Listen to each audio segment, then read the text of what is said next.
Okay, I think we're live. I'm gonna make sure any minute now. Hi everybody, it's Rania, and I'm going live with Brigitte today, Brigitte O'Reilly, to talk about Hi. the really important topic of prioritizing yourself and your health to avoid burnout. Hi Brigitte, Hi. it's great to have you here. I'm just gonna wait a minute to make sure Of that people course. can see us and hear us. So if you're here, just send us a like or just give us a comment. Okay, I see 2 comments already. Yes, people are here. Great. Hi. Hi, Hannah. Hi, Dina. Great. I'm glad they can see us and they can hear us. So, Bridget, here we are. This is, we've been looking forward to this, you and I. Yeah, I'm so excited. Really important topic. And it's something that maybe some of us don't admit it, but a lot of us experience it. And I think what I like that's happening, or at least I feel it happening more lately, is people are starting to admit it more. And I think that's really important because we need to stop pretending that we feel okay all the time, we feel great all the time. Even the people who are successful and are doing well most of the time, there are times when we sometimes feel, this is a little bit hard to handle. I'm having a hard time. I feel like I'm stressed out, or I feel like I want to take better care of myself, but I don't even know where to start, right? So these are real concerns. And please, guys who are watching, let us know if you've experienced any of these things, and feel free to ask Bridget any questions. We have this next half an hour with her to tell us a little bit about herself and share her story of how she got here today and the kind of work that she does. And she's going to be sharing some really useful tips to really help you take care of yourself and your health. So, Bridget, I'm going to give you the floor. Yeah. So, well, what would you like to know? What's my story?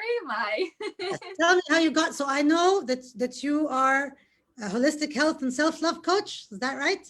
Yeah. Okay. And you weren't always self and your health. So you weren't always Bridget, that. Oh wait, sorry about that. Just a second. We Yeah. have double sound So, here. well, what would you like to know? What's Okay. Yeah, sorry about that. I think we had the sound from my laptop. So you can hear me, right, Bridget? I can hear you. Yeah. Okay, that's what matters.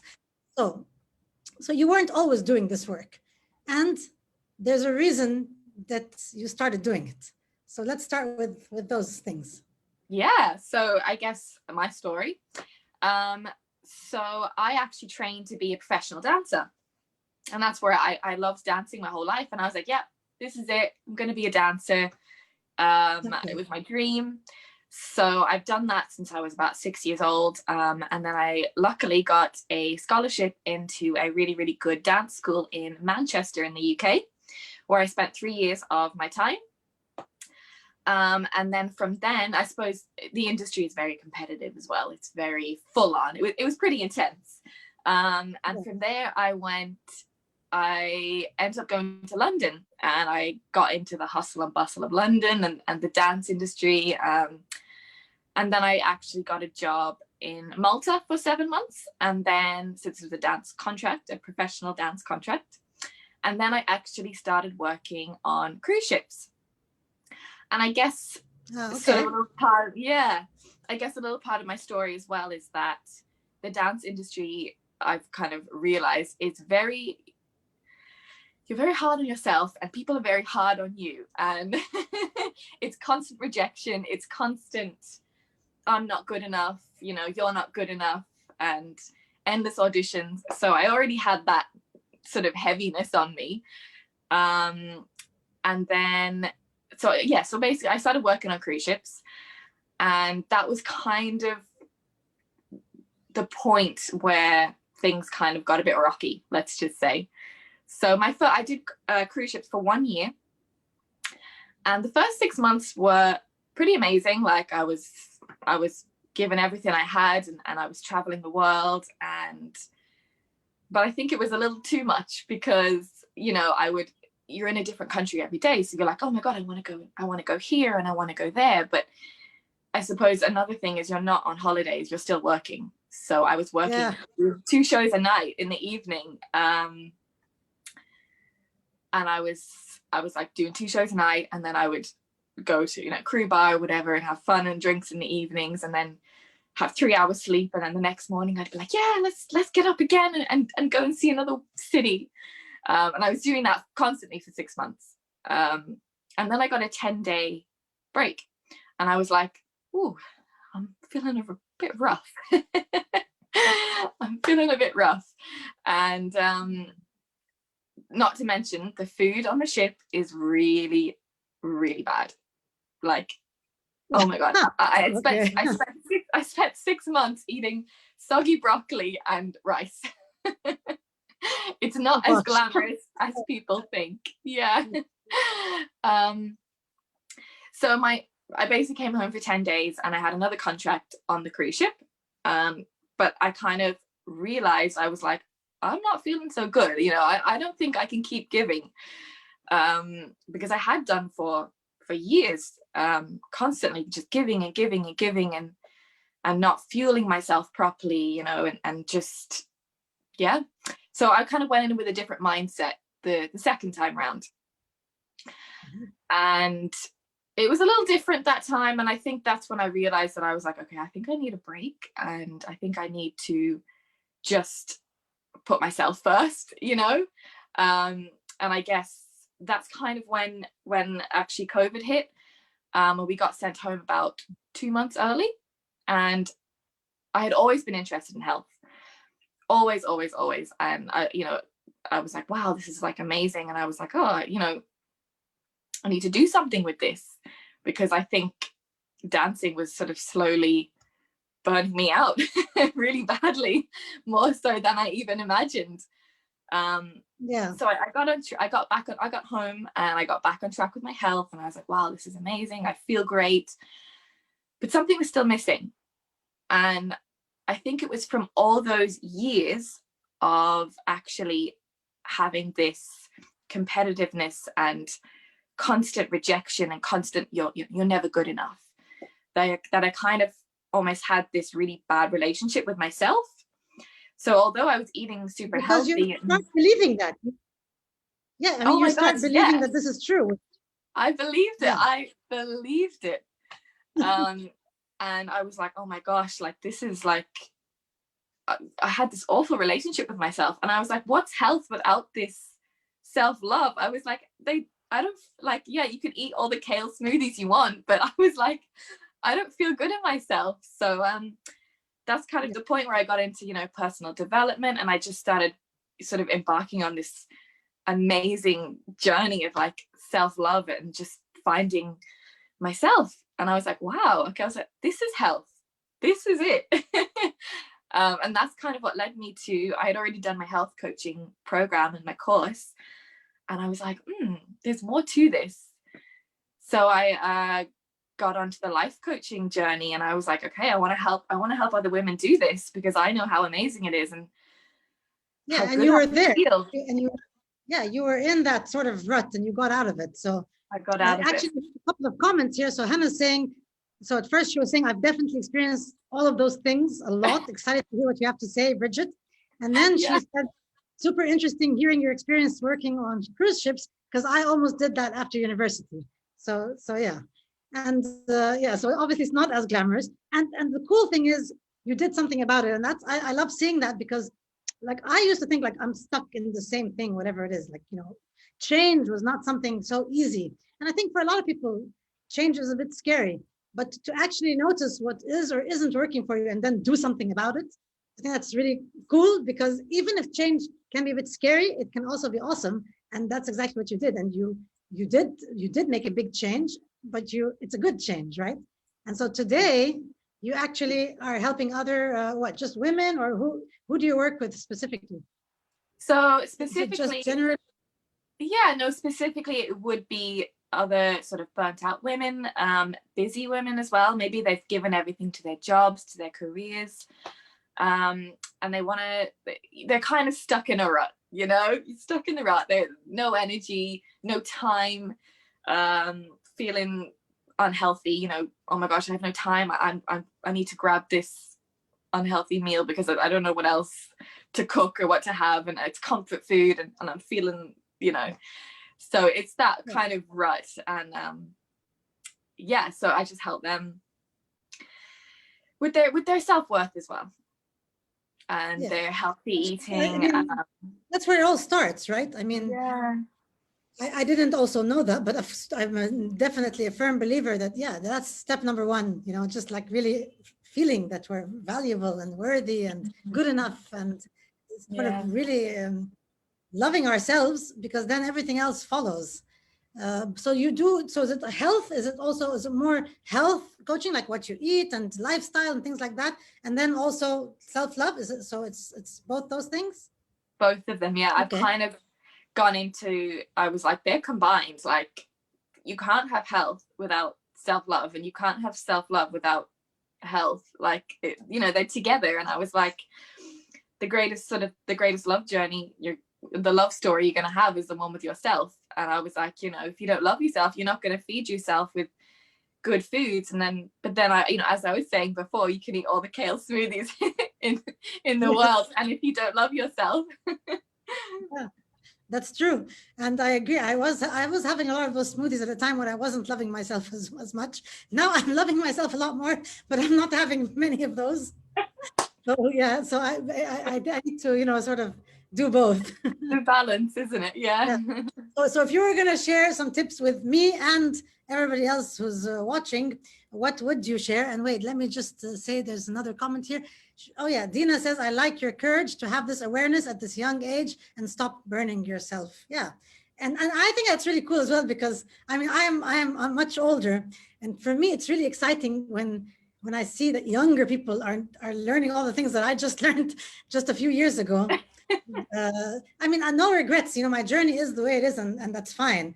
But sometimes you feel like, oh, if I had known that earlier, I knew it when I knew it, and that's okay. But I love seeing people, learn that earlier and just say, no, I don't have to have this life, and I can. And it's funny with you, because you actually followed something that you loved, but then you kind of realized that, it's not as glamorous as you thought. And then you found something else that you loved even more. And I think what sometimes scares people is that what I was doing something I loved, and I was good at it. But if I leave that, what am I going to do next? And so this unknown is scary. And I think the answer is, it's going to come to you, and you're going to Yeah. make it happen. So that's Yeah. that's really cool. Yeah. And Yeah. so back to any, like, what are the top tips that you would like to share with us? Yeah, go ahead. Yeah. So I suppose for me, and for most people, it's kind of the main thing is actually just self-awareness, is actually being aware of what sort of you're doing to yourself, and how you're letting your environment affect you. Because I know that's something that I really, really struggled with. And I had sort of all those years of these beliefs of someone telling me I wasn't good enough. I didn't believe I was good enough. And I suppose that comes with when you're feeling burnt out. It's almost like some people don't really have that sort of self-awareness. And I think that's the first key, is just becoming aware of your thoughts and what you're telling yourself, and how you're really, really actually truly feeling. And honoring whatever you're feeling as well. Yeah. Sometimes we resist how we're feeling, but accepting it is important. There's another comment here. Hannah says, I totally agree that health and self-love can be very related. For me, at least, it's healthier to work out from a place of self-care as opposed to a negative place of self-hatred, which can also be a motivator to do work or get healthy. But it's never gonna, I don't think it's sustainable to do things because we have to, or we should, or like, oh my God, I feel fat, so I have to do this. No, I'd rather, like Hannah says, think about it from a place of self-love. I love myself as I am, and at the same time, I can aspire to a healthier, more fit version of myself that I imagine feeling and looking more fit. And so doing it from that place, I totally agree, is important. And I think there's a lot of I think maybe there's a lot of people out there who motivate people, but through scaring them, of the results, or through, just hating what they are now. So as though that's going to help. And I just don't think, I don't think that really works, which is why I totally agree actually with what you're doing, that combining those two things and recognizing that they're an integral part of each other is important.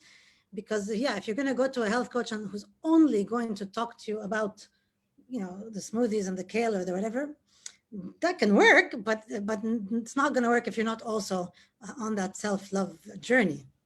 So what are some of the tools or techniques that you use to get that awareness, or are there any daily practices or anything you do that helps you or that helped you love yourself more?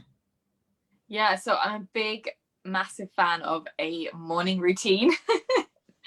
I just love it. And it comes with, but it's not just, I wake up, but it's like, that's kind of where actually my self-awareness came from, is through like meditation, and actually journaling. And I was like, I remember the first time I heard about journaling, I was like just that. I was like, that's so like woo woo. And but I started doing it, and like it's almost, you really tap into how you're feeling, and also that comes back to the sort of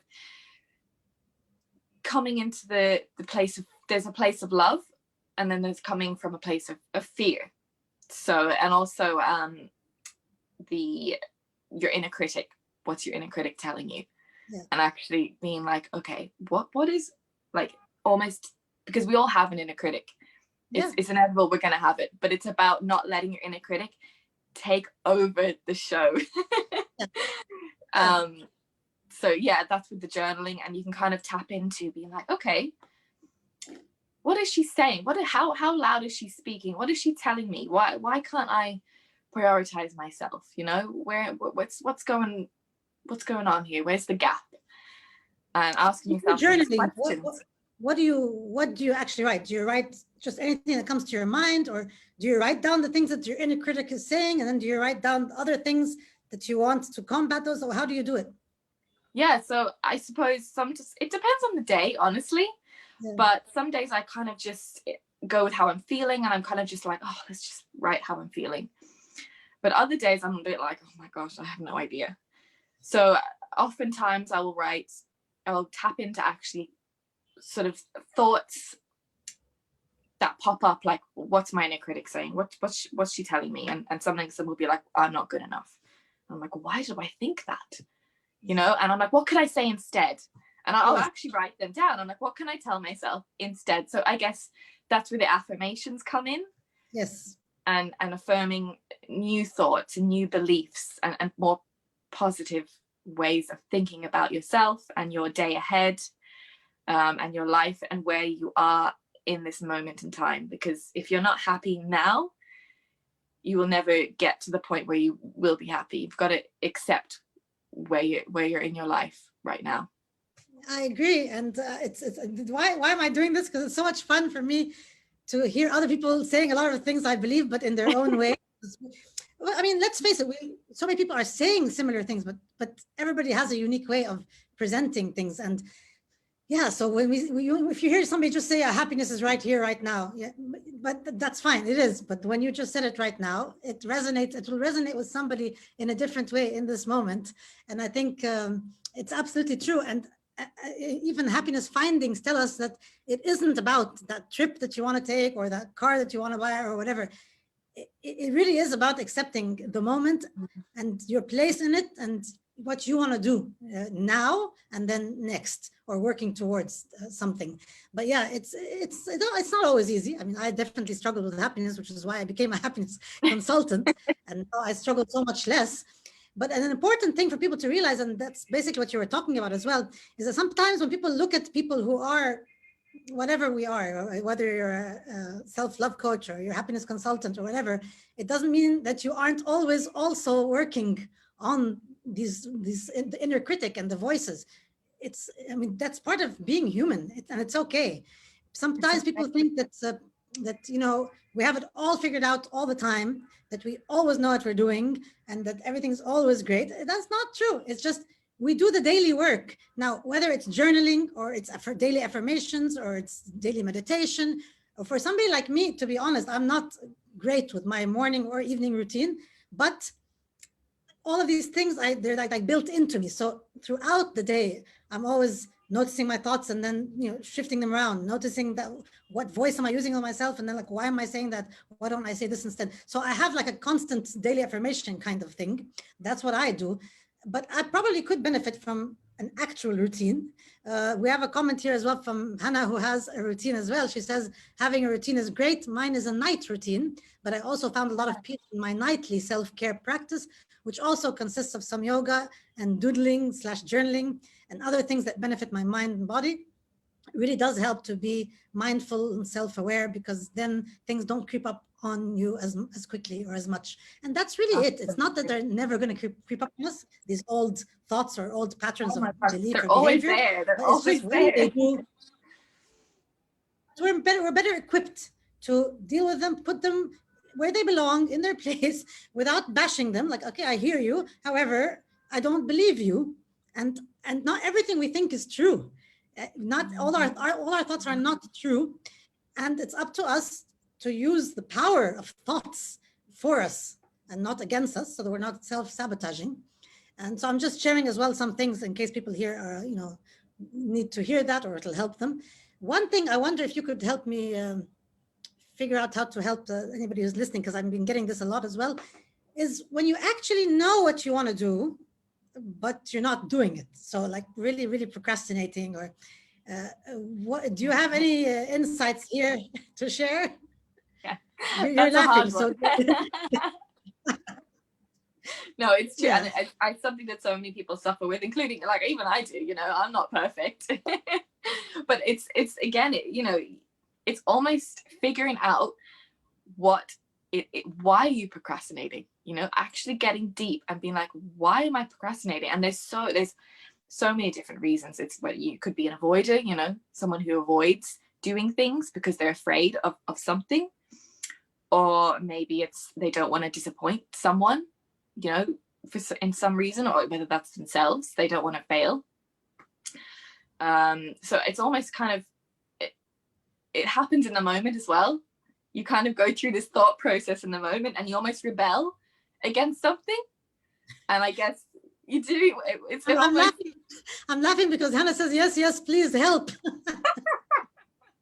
So yeah, Hannah, we all do this. We all do this, and that's where it helps to also remember the purpose behind the thing, and if it's really important to us, then how can we focus on it better? How can we maybe make it part of a routine? How can we maybe give it a certain timing in the day? Or maybe also to honor what we, when we aren't doing that thing, okay, what are we doing instead? Maybe that's important to us at that time. But we need to be careful, because I could say for a month that, yeah, but I'm busy with my family, and family is really important to me. And so that's why I'm busy with my family. I'm not doing any work at all. But I need to be also careful. Am I using that as an excuse? So, and I'm the one who can know that, because I did that today. I was like, oh, I haven't done this thing for a long time. I don't have time. I'm like, wait, I know I have time. So enough with the time excuses, enough with the other excuses we might make. Let's just be real with ourselves, because we're the only one who knows. Why am I really not doing this? And if I need some extra motivation, then I can tap into the reason behind why I wanted to do this in the first place. And then I can admit to myself, has the reason changed? Is it no longer a priority? Have my values shifted? Or am I afraid of something? So like I had a fear of failure and the fear of success. So I sometimes was self-sabotaging, because but what if it works out, but then what if it works out, and what is it going to mean? Is it going to mean that I can't do this other thing instead? So a lot of what ifs. And I think the what if answer is switch the what if to what if this is going to work out really well? What if I can do this and that? What if I can fast forward 3 months from now when I've achieved what I wanted? How am I going to feel then? And then would it be exciting for me to take a few steps now in that direction? So I do this to myself all the time. I just want to say this here because, like I said, I get it a lot. And people don't realize that I also do this all the time. I work on myself all the time to put myself in the direction of what's important to me in that day, but also with a little bit of planning of that month, right? So I'm living moment to moment, but I'm living moment to moment with also some goals in mind, so that I don't sort of disappear for a year and forget them. So it's a bit of that balance. So Dina says, great question. Sometimes you just don't want to start, so you don't go back to the stress and get burnt again. So that's really interesting. So that's really a fear of yeah, but I've started things before and I've done things before, and sometimes I get stressful, and so let me just not do that. So what do you have to say about that, since the topic really is about burnout? What do you have to say to Dina? Yeah, no, absolutely. I guess it's a case of sometimes it is a deep rooted belief, and sometimes you're not fully sure what that belief is. And if it is a fear of kind of, it's happened once, so it's almost you feel that it's inevitable that it's going to happen again. So you rebel against it, and you're like, well, I don't want to do that. So why would I put myself through that again? But it's almost a change in a kind of a mindset shift about how you can go about it the second time, you know? And also the first time you learned, like, what did you learn from the first time? Yes. You know, what did I take from that? How can I do this differently? You know, self-reflect on it. Yeah. And what can I do differently? Yeah, what can I do differently? Yeah, plus who says if it happened last time that it's going to happen again? Yeah, so absolutely. First of all, you have the learnings, you have the experience. So you're a different person now anyway, just by default, because we evolve on a daily basis, right? So just because something happened before, or we did it before, it does not define us. It's not who we are. It does not mean that it's going to happen again. And then you know what? It's called living. So even we don't need to entertain the idea, but even if it doesn't work out the way we planned, so what? We will have lived and learned again, right? And it'll be a stepping stone to something else. It always is. When you go back and look at those things, you know, yeah, I didn't get that, but I got that instead, and so on. You start connecting the dots, right? But you usually do it in retrospect. But if you just trust it, and yeah, so what? Just do it, just go for it, because you know, it's certainly better than doing nothing. It's certainly better than just feeling like you're missing out on things that could be exciting. Unless there's no problem, unless you're happy that way, that's fine. We're talking about people who have a problem. Yeah. So I'm not telling people you have to be doing things all the time, although again, following some sense of purpose is a path to happiness and success for all of us anyway, as human beings, whether it's in business or just in life. So it's nice to be waking up to something that interests you, that excites you, and it could be anything, and it could be just relationships that you're fueling that day, or charity work that you're doing. So we're not just talking about entrepreneurship, even though the group is mostly for service-based entrepreneurs, but this really applies to anything. But yeah, thanks for that. Thanks for those tips. And yeah, so what else? Let's see, what time is it? Well, yeah, we have a little bit more time. Time flies when you're having fun, right? So I know, right? So yeah, is there anything else that you wanted to make sure that you shared today? Oh gosh. Or have we covered most of it? We've got a lot of, I guess it's just also as well, like keeping up with your good nutrition, like to avoid burnout, because it's not just about, you know, prioritizing yourself and self-care and everything. And I find eating healthy foods is such a big one, and actually fueling your day ahead.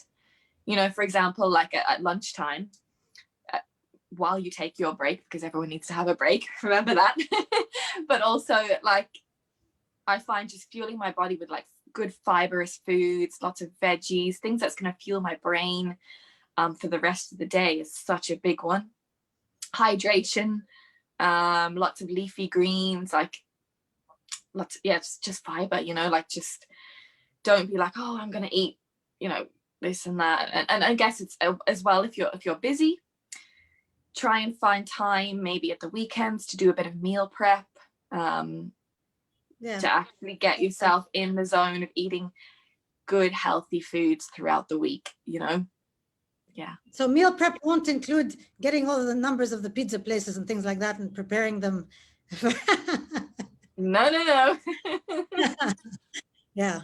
Okay. And so wait a minute, I'm not sure if I actually got your morning routine. What do you actually do? So you talked to us a bit about what you do, and you mentioned you do meditation, you do journaling. So what is your morning routine like? Can you sort of share a little bit more? Yeah, absolutely. So I'm an early riser. I wake up about 5 or 6. But I find that it just sets my day up so amazingly well. But yeah, so I would usually, the first thing is water, hydrate, a big glass of lemon water just to get the metabolism going, and it kind of refreshes me and energizes me. Then I will do my gratitude. So I'll just write down 3 things I'm grateful for, no matter what it is, even if it's just that water that's in my hand right now, or a small win, or just, yeah. Then I'll go on to my journaling and my prompts and my affirmations and whatever's coming up. And that could take 5 minutes. That could take an hour, you know, like there's no time limit. And then I'll do a quick meditation, whether that is 5 minutes as well, or 20 minutes. And then I'll get on with my day. So yeah, I'll have breakfast and start my day. That is so cool. Thank you so much, because some of the things you've said are actually proven practices that do boost happiness. So when I studied the science of happiness, so gratitude, like just daily gratitude, just 3 things I'm grateful for today, that is proven to boost our happiness. It just sets the tone for the day. It shifts your physiology, your mindset, and everything. And we need that. And the things that affect us the most, or have the most positive effect on us, are the things we do regularly. Actually, positive or negative. It's the things we do negatively that are gonna, it's the things we do regularly that are gonna affect us the most. So if they're daily negative habits, they're gonna affect us negatively. If they're daily positive habits, they're gonna affect us positively. So if I'm gonna wake up every morning and say, oh gosh, there's another day.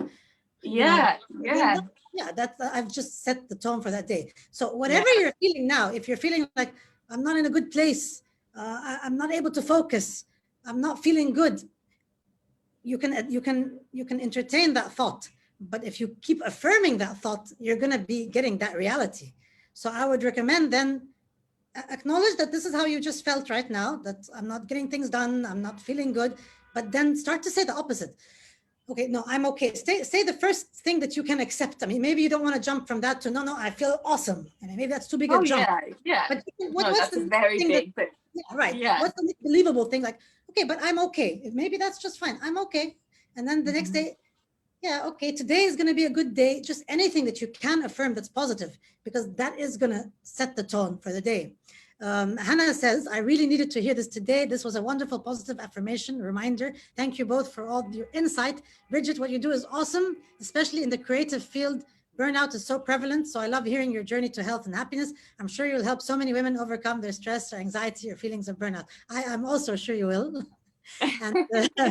And so are you going to do you have like a specific niche of other creative, like actors or singers or dancers, or is not really a specific niche? Yeah, there's no specific. I would kind of go with like career women. So whether that's, you know, in an office or entrepreneurship or creatives, absolutely creatives all the way. I mean, I was a creative myself, so I completely understand. And you probably have extra insights. Like if I was going to, I'm not saying you need to do this, it's just crossed my mind. But let's say if I was going to be the coach for dancers, well, I probably could do that because I have tools and techniques, but I wouldn't have the experience, you know, and what is it like to actually be a dancer, and what gets asked of you, and how does it make you feel about yourself? And you actually have those, so you could probably pull out on those things as well and help them even much better than me. So that's something I realized. No, absolutely. No, 100%. I'd love to. Love to. So this was great. Thank you so much. I really enjoyed it, and I actually love to see you encouraged me as well to maybe actually reintroduce my daily routine. I used to do the lemon water every single day for probably about a year, and I certainly do like some gratitude, but I don't write it down, so I do it in my head. But I think I've got my gratitude journal. Yeah, there you go. And I know, because that's what I recommend to my clients, really doing it and making it regular, committing to it. And guys, it doesn't have to be a lot of time. Your entire routine could be whatever, 5 to 10 minutes, if that's what you want. It's just, I mean, it's really just prioritizing yourself actually, and saying, you know what, those 5 minutes are about me. And I'm going to put in them whatever is important to me, and I'm going to make them positive. And if you start your day like that, and if you actually end your day like that as well, things can really change for the better. I'm such an advocate of that. Like, just start your day with a good intention, plan your day ahead, get yourself in the tone, in the zone, and things will start to feel better, I promise you. Thank you. This was lovely. We all did. Thanks a lot. yeah, maybe we can do this again another time. Meanwhile, thanks guys for watching. I know that people have found this really useful, and some people will be watching the video on the replay. If you have any questions then, or anything you want to say then, you can actually tag Brigitte if you want. And Yeah. Brigitte, if you want to put in if you want to go to you'll find the video on the page, you can put in the comments or even in the caption. We can do that, your link.